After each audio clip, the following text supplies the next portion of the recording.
So I thought I would give a review of the current raging book that's on TikTok, Fourth Wing. I am an avid fantasy book reader, so I thought I would give it a go and see what all the hype was about. I didn't really understand why there's been such a hype. I don't know if it's because I've just been in the genre for a really long time now. I've been reading fantasy books for over 10 years in this genre, and it just didn't feel anything special. All of the plot line and the characters felt like something that I'd read somewhere else, and every time something kind of like happened in the story, I was like, oh, just like that happened in that book. Or the characters I didn't think were very likable. A lot of the time I really struggle when I'm reading a book and a character doesn't necessarily have to be a good character, but they can be flawed, and I just felt like the characters were really clunky. They weren't really very likable, and the main character Violet is one of the ones that I really struggled with, and if you're struggling with the main character, it makes reading it really difficult. Spoilers, Violet is a fragile person who is in one of the biggest families and the most powerful families of dragon riders, and she gets put in, and despite being fragile, she is suddenly very good at something that she's not trained to do her whole life. She was meant to be a scribe, which is kind of like a librarian, and then she suddenly is really good at fighting, and she bonds to 2 dragons, which has never happened before. She pair bonds with the strongest guy out of the whole academy, and then she also gets like these signet superpowers, which are the strongest that's like of its kind, and she's now the most powerful weapon of the academy, and it just feels like really overcharged and like overdone, and it makes, I understand where she's coming from, that you can be powerful without being physically powerful, and that's where Violet gets her strength from. But it just feels really overdone. Oh, and now she has 2 dragons, and you're there like, okay. As someone who really likes love interest books and that haters to lovers, and fantasy is a really good genre for that because you can really put stakes in.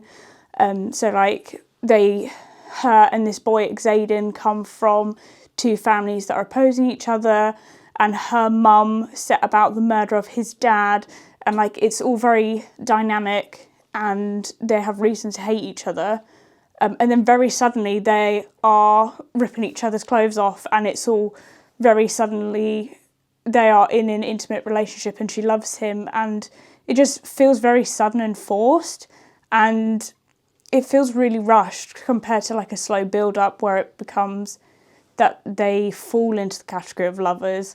And I just feel like she's based it on an archetype of what people expect to happen, but has kind of like rushed it. And then I hate him, but he's really hot, and oh my God, he's so hot. And then suddenly they start kissing, and like, where did this really there wasn't really any chemistry apart from the fact that she finds him hot. There's very quickly become like intimate scenes that kind of just feel very clunky. They're not the wildest in terms of like having built up to a really big moment. They just kind of are, and then you get into a cycle of like them arguing, then they're having sex, then they're fine again, and it just feels like really forced. I just feel like the dialogue sometimes can be really clunky, and again, they're very much written in a way that they almost fit into what people expect is going to happen, opposed to like writing a scene that comes across as natural. The dialogue is like, oh fuck, you're so hot, and it's not like, it just doesn't feel very like original or natural, or it just falls again into that category of what you kind of expect. In the first book, it kind of all just happens, and there's no real development in the relationship, and suddenly they're very much entwined, and you don't really have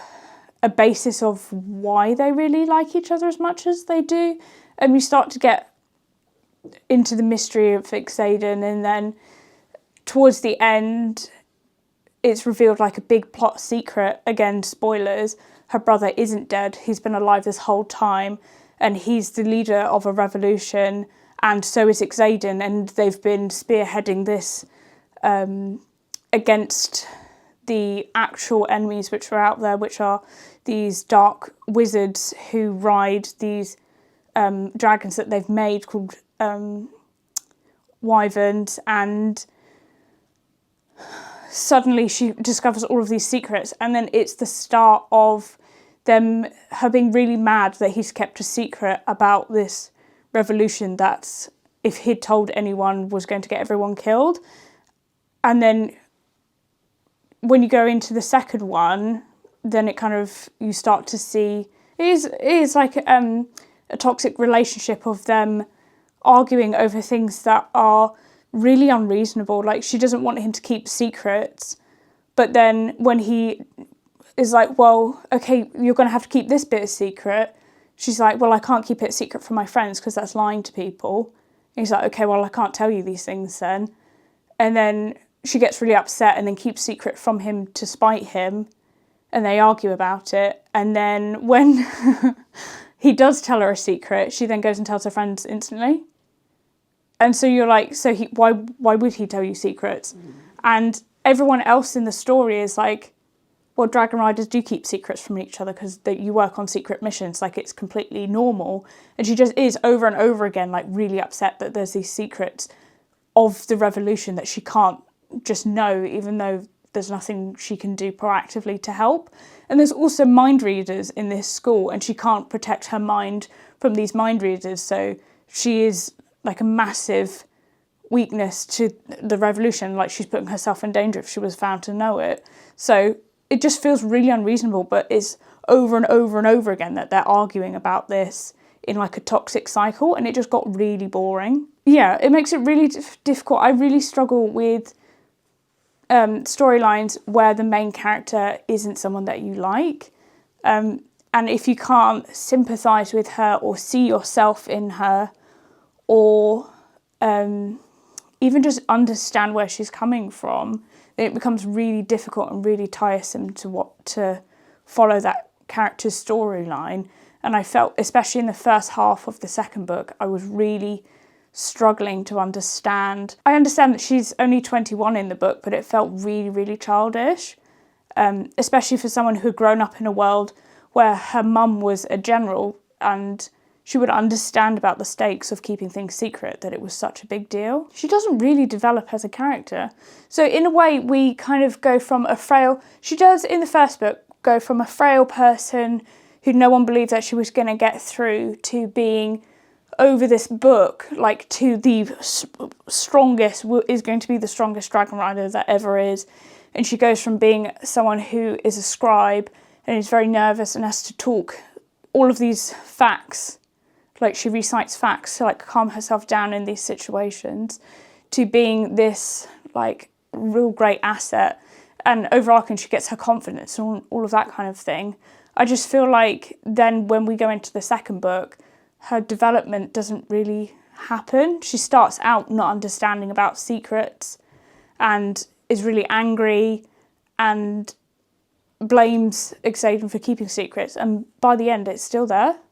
You're still upset in the second book. If the third book carries on the way that it is, and there isn't a big development or change, I think it's meant to be a 5-part book series, but I think I'm just going to have to hang it up as one of those that I never finish, just because I wasn't really enjoying the second book. I was really struggling. I think if I was younger, when I was 17 and I first started getting into the genre, I would have really, really enjoyed it. And I can completely see why people absolutely are obsessed with the series, and it's captivating to them. But I just think that because I'm someone who is quite an avid reader and reads lots of different genres and complexities, and is someone who's really into English literature, the style of writing and the lack of depth and like character development and likability, and there's so many like plot flaws that I really struggled to kind of like get through it. Just things like they go to the battlefield and all of this training, they've been training these cadets for years, and they have like no war tactics. They kind of go in and free ball it, and they're like communicating in the middle of the battlefield about how they're going to defeat this enemy, when really there should be like, we're going to do a formation this, we're going to do a formation that. And I get that it's written in a way that we can understand it as a reader, but it just felt very like clunky, like how have they not got the knack of how to set up a battle? Like, it just felt like, oh, okay, fine. I would probably give it like a 5 or a 4 out of 10. Like, it carried me through. I read it really quickly, but it did feel kind of forced at times. And I think if it was to carry on the way that it is, that I'm going to lose hope with it. So it's one of those books that is at times a chore to read, and I think that was a problem for me. Let me know what you guys thought. Maybe I'm just being grumpy about it. Let me know if you enjoyed it or not, and kind of what your gripes, dislikes and likes of the book were. And then hopefully I'll do another video soon when the 3rd book comes out.